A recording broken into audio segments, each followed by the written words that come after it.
আগেও আমি সেরকম বাইরের কোনো জিনিস সেরকমভাবে খেতাম না। তো এখন তো গোপাল সেবার পর থেকে আমি বাইরের জিনিস একদমই খাই না। তো গোলু সোনাকে কিছু না দিয়ে খাবো এটা তো আমি ভাবতেই পারি না। তাই মাকে বললাম যে ফুচকা বানাতে। তাই ফুচকা বানিয়ে দিল মা। আটা আর সুজি একটু গরম জল দিয়ে মেখে লেচি করে বেলে ওটাকে একটা ছোট ঠাকুরের গ্লাস দিয়ে কেটে কেটে ওটাকে ফুচকার আকারে বানিয়ে ওটাকে তেলে ভাজতে হবে। তেলে ভাজলেই হয়ে যাবে ফুচকা। তো এইভাবে বানিয়েছিল মা। তো আমি ভালো করে ওটাকে দই ফুচকা বানিয়েছিলাম, বানিয়ে গোলু সোনাকে ভোগ লাগিয়েছিলাম।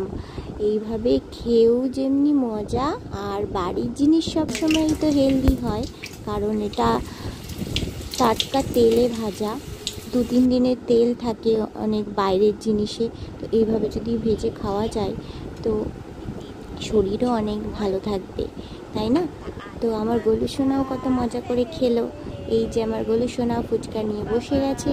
এখানে তেঁতুলের জল বানিয়েছিলাম গন্ধরাজ লেবু দিয়ে, ওর মধ্যে একটু আলু মাখা দিয়ে দিচ্ছিলাম, আর আলু মাখার মধ্যে একটু জিরে আর মৌরি আর একটু ভাজা মশলা একটু ওর মধ্যে দিয়ে দিয়েছিলাম। তো ভীষণ ভালো হয়েছিল, মানে বাইরের ফুচকার থেকেও যেন এটা খুবই টেস্টি হয়েছিল, কারণ এটা হচ্ছে গোপাল ভোগ, তাই এটার টেস্ট আরও অধিক হয়ে গেছিল। হরে কৃষ্ণা, রাধে রাধে।